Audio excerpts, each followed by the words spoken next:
All right, I'm picking it up in section 6.5, passing objects as arguments. The thing to realize is you can use an object like you've used any other variable. In other words, you can pass an entire object into a method, or you can return an entire object from a method. And that may not seem like that big a thing right now, but again, as we go on, it'll take on more and more importance. So they show that here, where they're working with an object that's of type die. It's a dice object. And notice they're passing in an object. So this doesn't say here int or float or double because it's an object type. So it's got the name of the class followed by the name of the object. All right, he shows that example there. And then he goes another one of these spotlight things. Guy likes to do different games and stuff when he does this. There's nothing wrong with the games. They're not at all graphical though, so it'd be probably easier to work with if they were.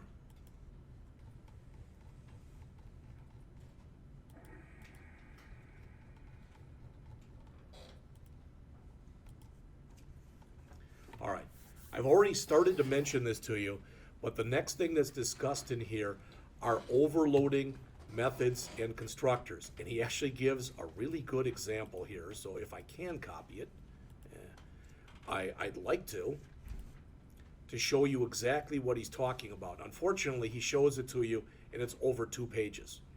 All right, so what I'm going to do is as I have been doing here, is to kind of go and rewrite it here. So public int add int num1 int num2. I'm going to make it even simpler than his. Return num1 plus num2. So that's the same thing, but I'm not creating another variable like he's doing. Now I'm going to copy this, but I'm going to change this to double, double, and double, because now you can see them together. These are overloaded methods. An overloaded method are 2 methods with the exact same name, but what's inside of the parens must be different. One thing you have to start to realize, all right, as far as the compiler is concerned, the thing that's going to eventually convert this into something that can be understood by the computer. Okay, public double add, it doesn't care about these names, but it looks at it and says, okay, it's public, it's a double, and it needs to have in 2 doubles. It doesn't particularly care about num1 and num2. The point is, when you look at these things, what's different between them? The return type is different, and what's in the parens is different. But there are 2 different methods that have the same name, but they have what are known as different method signatures. The signature is what's within the parentheses and the return type. All right, so when you overload methods like this, which is what we're doing here, all right, you have 2 methods that have the same name, but the signatures must be different between the 2. Now, either the next chapter or the one after that, that's overriding. Then we're going to talk about overloading. All right, I'll just push that off until we get to that point. But the point is, sometimes people confuse overloading and overriding. All right, this is overriding right here. I'm sorry, this is overloading right here. You can overload any method, including a constructor, because a constructor is just a method. It's a special method because it's called at the beginning, but it's just a method. So the author, shows here, again, notice here he's got int, and here he's got string. I use double. That's not the point. The point is it's got the same method name, it's just that the signatures between the 2 are different. That's what he explains here on page 373. He talks about the method signature, the method's name, and the data types of the parameters. Now you can do things where you can play head games with a compiler, where you can say, "Oh, I'm smarter than the compiler. Look at, I did this. It should never have taken it." What I mean is, what if we had this? What if we had here public double, add, and we had here int num1, and we had here double num2. Okay, we have this. Now we go and we override it, and we write double here, and we write int here. See, all I did was to flip these things. All right, technically that's overridden. You should never do that because it's stupid. But you can do it. So it's very easy to confuse the compiler because the compiler says, oh, int double, double int. They're different. So it would allow you to do that. Just because something is allowable doesn't mean that it necessarily should be done.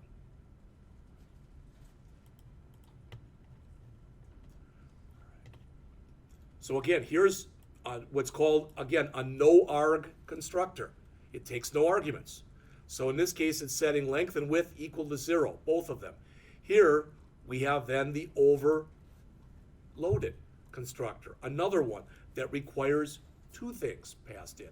So now I can create a rectangle in either one of these ways. The first one, it's going to set both my length and my width equal to 0. In the second one, it'll set my length to 5 and my width to 10. And it can do that because I've overloaded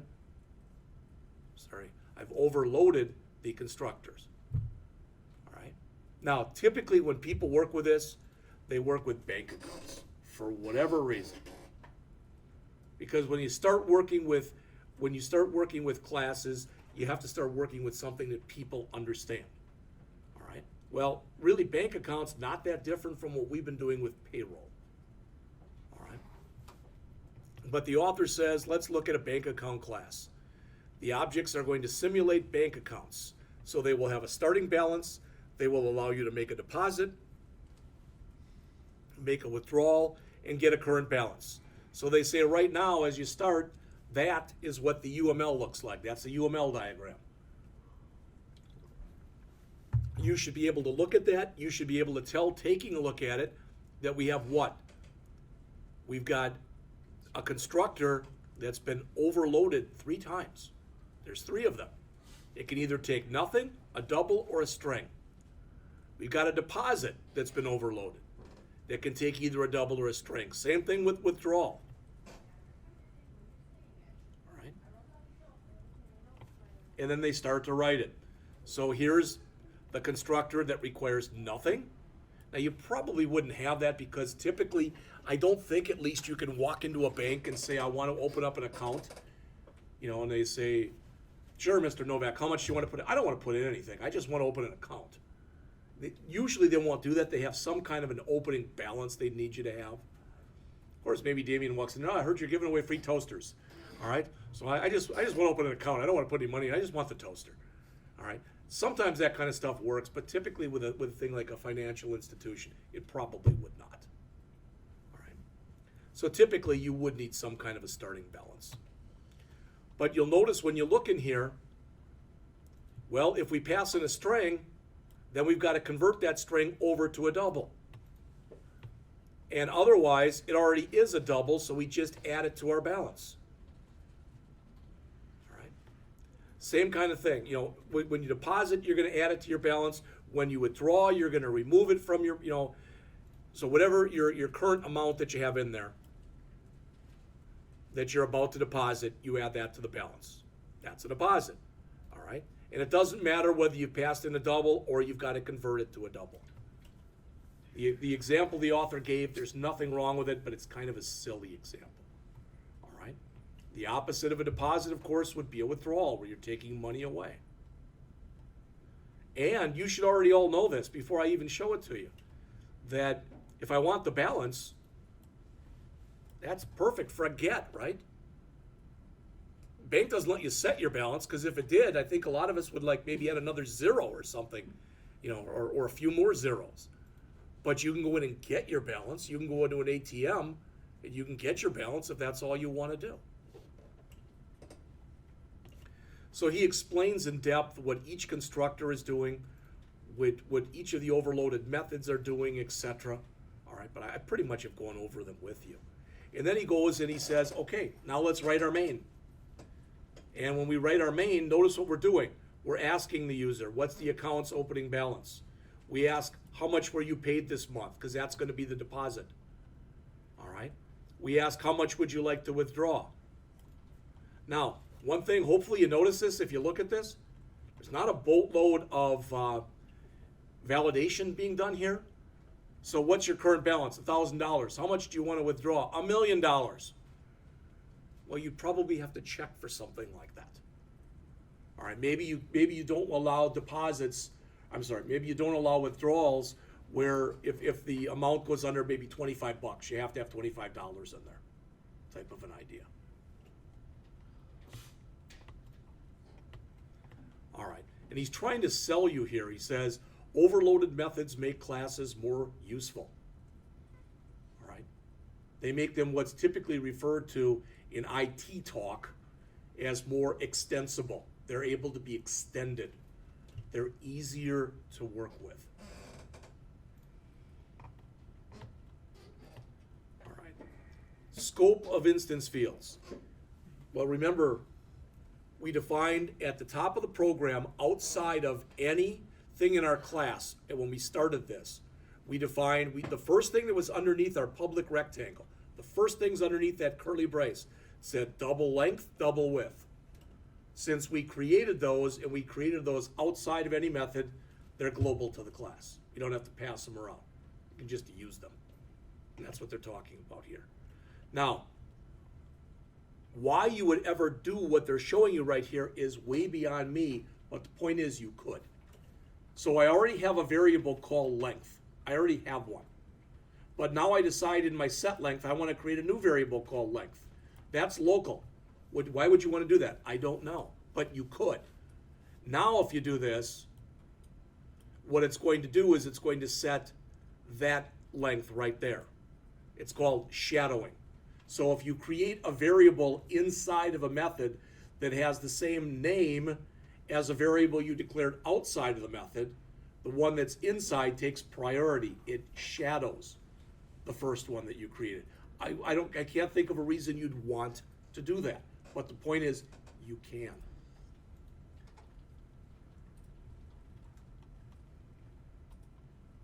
All right, a little bit more. So again, we talked about this before, packages and import statements. I wish I was logged into the virtual desktop. I'm not. I just don't want to take the time to do it right now. But imagine, you know, when we've been creating these projects, what do? We come in and we create a new project. Then the next thing we do is we create our package, right? Anything that you create under that package, if you don't put public, if you don't put private, and if you don't put another one we'll look at later called protected, if you put nothing in there, that means those variables technically are available to anything that's defined inside of that package. All right, that's a very cheap way of doing things, but you can do it that way. So as it says, those import statements that we've been using at the top of our program, they tell the compiler which package, all right, a class is located in. So this says scanner is a Java package that's basically, the scanner class is located inside of the util package, util for utilities. Now, what if I had import java.util. And I had like 10 different things? All right, then I can use a shortcut for it. So if I'm using a whole bunch of them, I can say import java.util.star. And that'll import everything right under util. Not the stuff underneath the stuff, but everything right below it. There is no, because I've been asked this. Well, is it possible I can just say import star.star? I don't have to worry about it. Everything's imported. No, you can't do that. The one thing you never have to import is the java.lang package. That's where things like system.out, etc., that's where all that stuff is defined. That you get as a freebie. But some of the other packages, some of these we've looked at already.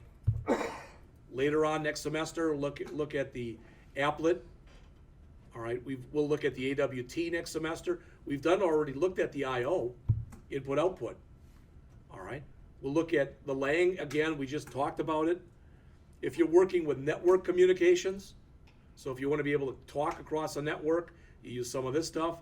SQL for databases. All right, util we've looked at already. We will look at javax.swing next semester. All right. So the last thing that's in here is they talk about finding classes and their responsibilities. I'm going to try to keep this real short and sweet. Here's your description of what it is you're trying to do. Okay? First thing you do is, and many people actually do it this way, believe it or not, is they look through there and they underline every noun, person, place, or thing that they can find. Those nouns may end up becoming classes. And if they don't become classes, they'll probably become objects of classes. All right? Then they go through again, and maybe with another color, they underline all the verbs. And quite often, those become the methods. Now that's very general, but that's what they're talking about right here.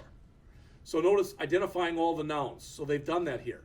And you'll notice once you do that, some of the stuff, like that's not going to, BMW isn't going to be a class. It's going to be an object of car class, as an example. So you start to do this, then you start to ferret your way through there and say, I do need this, don't need this, do need this, don't need this, etc. So you do that. So some of this stuff will mean the same thing. So you start crossing stuff out. All right. Some of it, as I mentioned, will represent objects, not classes, like BMW and Porsche, etc. So notice what they've done. They said some of these will be simple values. So what they've done is they've got this list that they started with of about 20 things, and now they've got car and customer and service quote. So they've broken that down into just 3 different classes. All right? They're doing what they're supposed to be doing. Then you define what are called the classes' responsibilities. What is it going to be responsible for knowing and for doing? In fact, quite often when you start to write these, you write them on index cards and you create what are called CRC cards, which is class responsibility collaboration. All right. So there you came up with your car class, there's your service quote class, etc., and you can keep going. All right.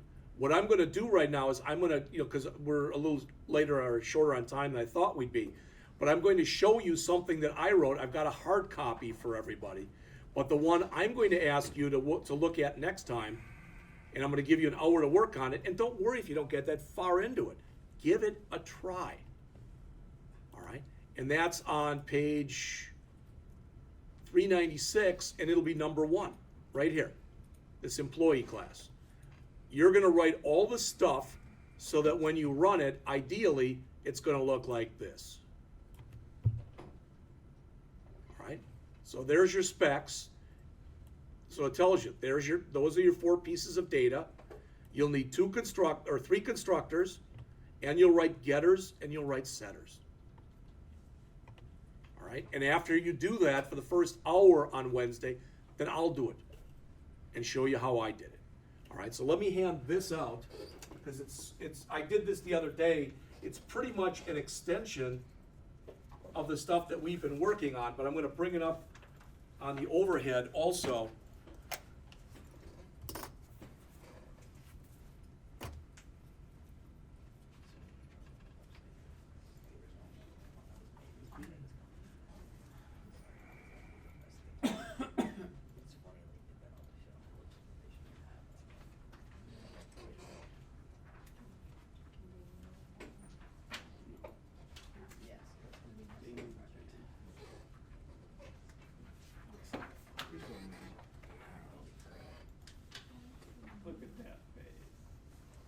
Hey, I can read it. I like that. Then you must not have done it. No, I can read the code, it's big enough. Yeah, it's because I printed it out from, I think it was from inside of Eclipse, where usually I print it out from Notepad++. Yeah. Notepad++, no matter what I set the size to, it usually prints out small. Yeah. Right. So let me bring this up.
if you look on the handout I gave you on the very back page, the back page of everything, that's what's going to be the output when we get done with everything. All right? But I really, really cut the output down, just so you know.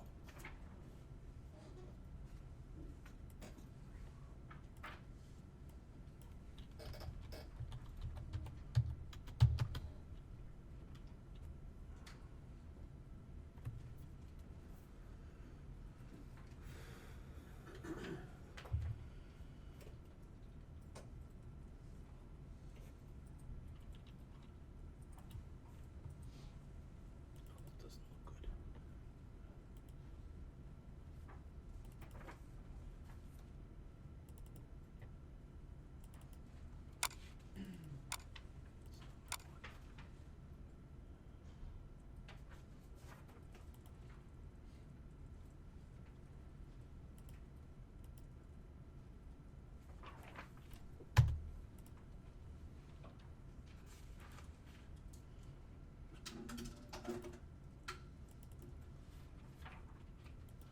There it is.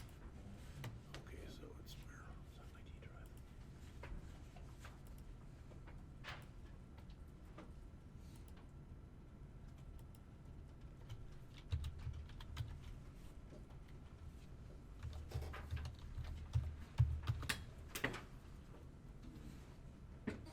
See now why I'm gonna have to grade them off their machines? I've got like 9 different workspaces I've got now. Yeah. And it's not working well. Still isn't. Ugh.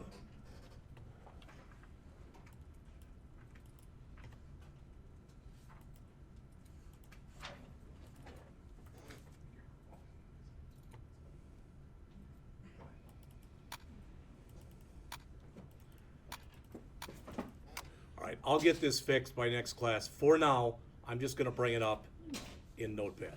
All right, so what you have on the screen, what I'm showing you here is the exact same stuff that you have. All right, this is the same handout that you have. So when you look right here, hopefully it makes sense to you. These are what? These are instance variables. So each time I create an employee, that employee will have a first name, a last name. She or he will work for a department. They will have a gender. They will have a height. They will have a weight, an hour's work, a rate, and a gross pay. Now you might say, why did you put gender, height, weight in there? Just so I had some stuff in there. All right? But does it make sense? These are still, in fact, these right here that are in purple, those are still primitive, simple variables.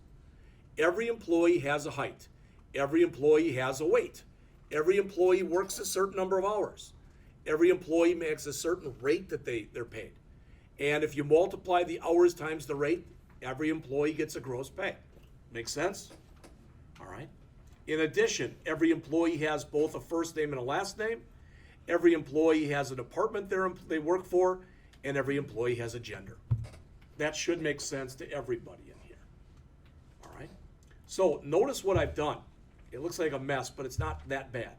I've done a bunch of overloading of the constructors. Here's a constructor where nothing is passed in. So if I create a brand new employee and nothing is passed in, that employee's first name is now unknown first, which is stupid, but just so you know it. Their last name is unknown last. Their department is unknown depth. Their gender is female. They're 5'6", they weigh 125 pounds. They work 40 hours, and they make $10 an hour. That's if I pass absolutely nothing in to that employee. If I pass in their first name and their last name, then we set those. But their department is still unknown, their gender is still female, their height is still 66, their weight is 125, their hours are 40, and their rate is 10. But notice what's different. That's a no-arg constructor. There's a constructor where I'm passing in 2 string variables. So if I move up, now I'm passing in 4 string variables. The first name, the last name, the department, and the gender. So those are all going to be set from right there. But the other ones are still going to all be the defaults. And I did this to show you that not only can you overload a constructor, you can overload it as many times as necessary. All right? So, when we come in here, now it's overloaded again. Now, I have to, when I create this, I have to give the employee a first name, a last name, a department, a gender, a height, and a width. But their hours and rate, they're still the default. And then finally, we overload it one last time where we pass in everything. Okay? And now that first name we pass in will set to our first name, to our last name, etc. All right? Now, when you look at these, the good news is everything that you see here, everything that I'm highlighting here, everything. So all this stuff that's in gray, all right, doesn't look like it's that much compared to maybe some of the other stuff. I didn't write any of that. I basically went into Eclipse and said, create getters and setters for me, and it did. And the way that Eclipse creates getters and setters is it always uses the same name. So you need the word this with a dot in front of it. And you'll notice with each one of these, get must have a type, no parameter. Set doesn't return anything, has something passed in. All right? So it's kind of like, look at it this way. If you've just hired in this employee and you're going to make, you're filling out information for them and you're going to end up making a badge. All right? So you would be calling things like set for that. If an employee changes from one department to another department, maybe they go from accounting to shipping, you're going to reset their department name. All right, if the employee gets a raise, you're going to reset their rate, type of an idea. All right. Anytime you ask for information, you're going to be calling the gets. Okay, so this is just kind of an exploded version, 160 some lines of the same stuff that we just looked at with the rectangle. All right.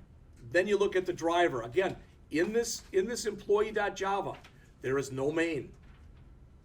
There's no main in there. Main now moves here. All right. Now notice I've commented this out. Originally, I wanted to keep this small because I was already printing too much stuff. I cut it down to 60 lines, but now I've got what? I have 5 different constructors. So I'm creating a different employee to invoke each one of those constructors. So Bob, when I print this out, this should make sense to you. If you look at this, I'm passing nothing in there to employee. So what does that mean? That means it's going to call this constructor.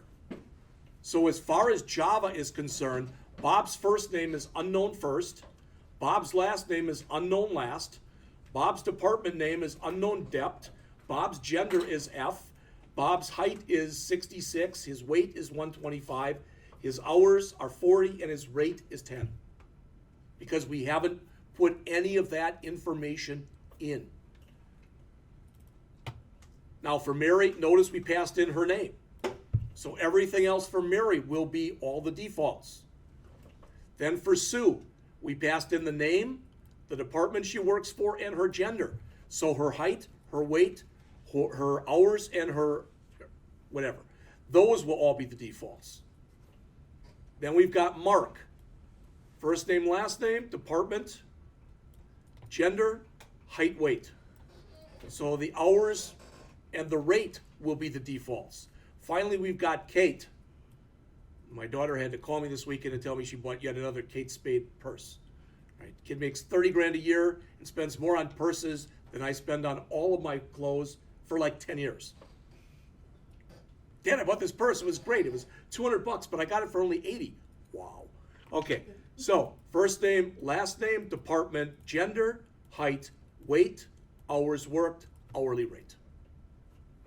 All right, it's like a lot of mapping that's going on in here. So when you first print this out, this says Bob basically has no information. Just unknown this, unknown that, or defaults. But then we go in here, then you start to see the power. Now we set Bob's first name, we set Bob's last name, we set Bob's department, we set Bob's gender, we set Bob's height, we set Bob's width, we set Bob's hours, we set Bob's rate. Now when we print it out, as you can see again, when you look at the very back of the handout that I gave you, the first time it was unknown this, unknown that, but the next time we pass it out, there are values in there for all those. Now, does that make sense to people? All right, because if you understand that, you're on your way to understanding object-oriented programming. And I will tell you, it is done a little bit differently in C#. I don't know if Denny will get to that point or not. I don't know what chapter you're in, not to be mean, I don't care. All right, but regardless of the chapter you're in, if you get to the end of the book, towards the end of the book, there's a chapter on object-oriented programming in there. So you'll see much of the same stuff, but syntactically, it will be done a little bit differently. But the ideas are the same. That's what I wanted to get across. So again, when we go back here, and you look at this. So you're coming in here on Wednesday, and you're going to start to create this employee class, right? Whoops, I don't want that. Sorry, hit the wrong button.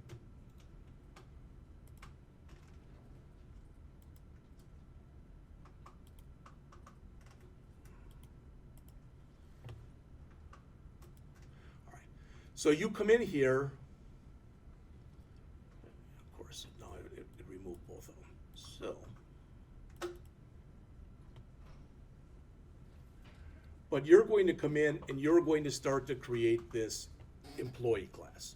All right, I want to bring that back up again. Unfortunately, I clicked the wrong button.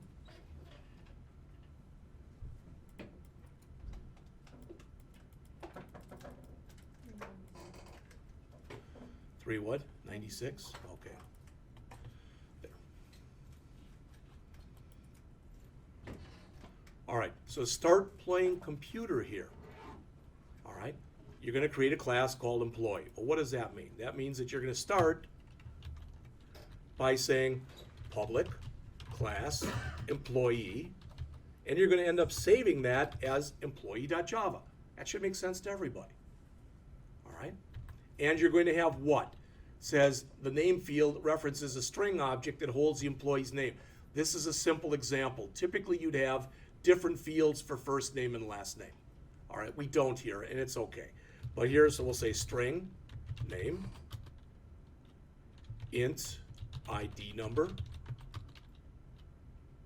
string department, string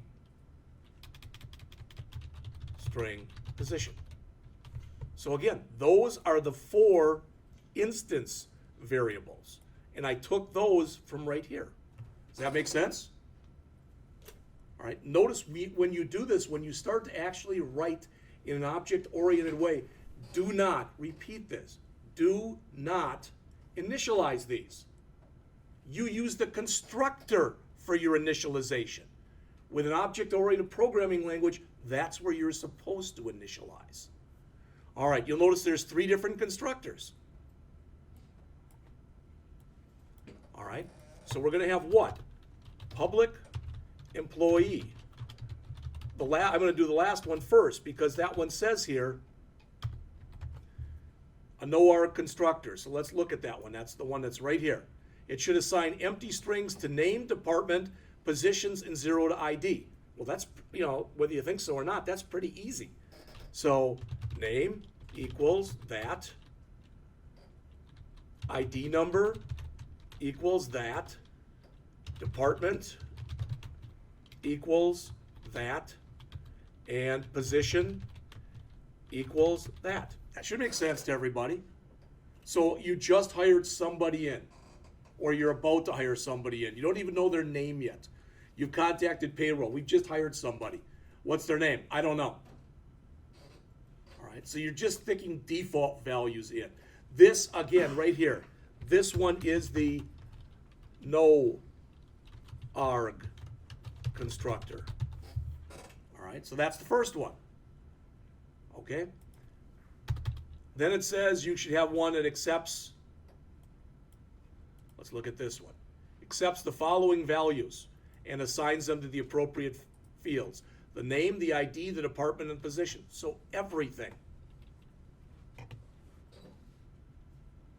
And again, there are two different ways that we could write this. I'm just going to cheat a little bit here and grab this. We'll just call this pass in all values. All right, so now I'm going to pass in what? A string that's going to be the name, an int, which is going to be the ID, a string, which is going to be the department, and a string that is going to be the position. So now all I have to do is change these. So that's N, that's ID, that's D, and that's P. Does that make sense? All right. Then the third one, it says you should just be assigning just the name and the ID, but the department and the string should both be blank. All right, fine. So we're only passing in a name and an ID here. And the other ones should be blank. All right. Then you're going to need to have getters and setters. So you'll have 4 getters and 4 setters. Yes? Let's say you create an object with a lot of different variables, like let's say 100 variables, and then you were creating these constructors. Would you need to make a constructor for? No, if you're going to have that many, you probably, a lot of times what you see is you'll see literally 2 of them. One where you pass in nothing and one where you pass in everything. Okay. Well, what if for some reason whoever's entering it enters everything except for one thing? You're going to get an error. Okay. Okay, in this language. In other languages, you're able to set it up so if you don't enter something, you'll have a default value, not in this one. Okay. All right, so I showed you already what your 4 variables are. I showed you what your 3 constructors are, and you will have to write the appropriate setters and getters. All right? Just so you know that. All right, because again, I'm having problems with, well, with everything. But when you go in here, where is it?